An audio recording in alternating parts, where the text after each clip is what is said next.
Et place à présent à la chronique Covid-19 en compagnie de Nadia Paquero. Bonsoir Nadia. Bonsoir Manel. Alors vous nous proposez ce soir un tour d'horizon des différentes initiatives qui ont été lancées en cette période de crise sanitaire. Oui, c'est exactement ça. Respirateurs artificiels, masques intelligents, digitalisation et créativité plurielle. La crise aura, comme jamais, aiguisé l'esprit d'initiative. En effet, plusieurs innovations ont vu le jour pour faire face à la pandémie. La dernière en date, c'est Sadaqa, qui est la première application mobile de dons entre particuliers au Maroc, quel que soit le don. L'idée est née dans le cerveau d'un jeune entrepreneur marocain, Hichem Kaderi. Son objectif, c'est permettre de faire des dons ou de les recevoir par un seul clic, et ce en moins de 20 secondes. Sa valeur ajoutée réside dans le fait que Sadaqa permet de trouver des donateurs rapidement dans un périmètre de 10 km, un rayon modifiable si besoin, et grâce à un système de géolocalisation, Hichem Kaderi le décrit comme un projet social, humain et à but non lucratif dont l'utilisation est entièrement gratuite, aussi bien pour les donateurs que pour les demandeurs de dons. Il espère pouvoir l'exporter en Algérie, en Tunisie, en Mauritanie ou encore au Mali, ainsi qu'au Niger.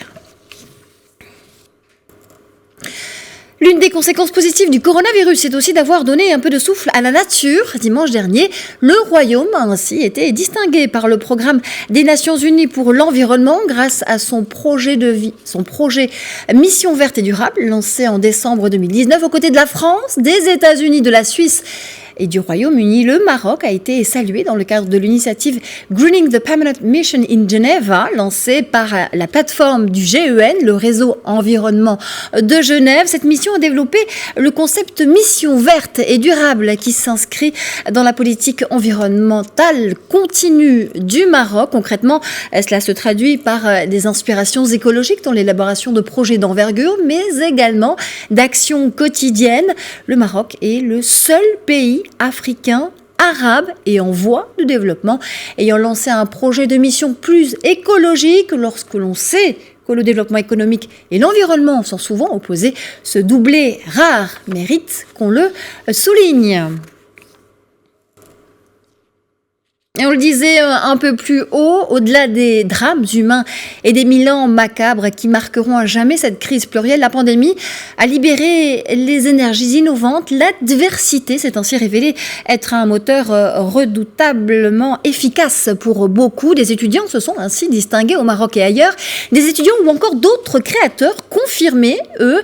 Anas Bari est l'un d'eux. Ce professeur marocain vivant aux USA a pensé et conçu un outil intelligent permettant de signaler la gravité clinique des malades du Covid-19 pour aider les médecins à déterminer quels patients ont réellement besoin de lits dans les hôpitaux et ceux qui peuvent rentrer chez eux. L'outil est sur le point de devenir opérationnel. Son concepteur a été recruté par ailleurs comme conseiller aux Nations Unies pour l'élaboration d'une stratégie mondiale de l'intelligence artificielle en vue de l'organisation internationale et des conseils sur la façon dont l'IA peut être appliquée pour le bien social.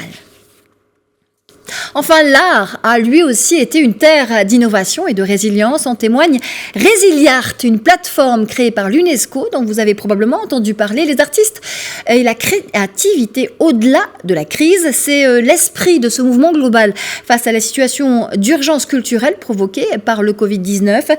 Des artistes confirmés ou émergents ont bénéficié et bénéficient toujours ainsi d'un espace pour créer, mais surtout échanger sur leurs expériences de cette crise qui est allée chercher au plus profond d'eux-mêmes. Une très belle initiative qui a permis de faire un état des lieux.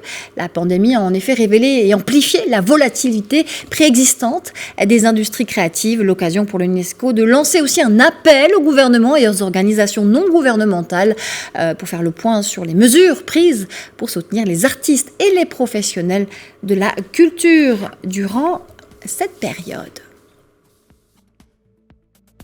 Merci beaucoup Nadia pour toutes ces informations.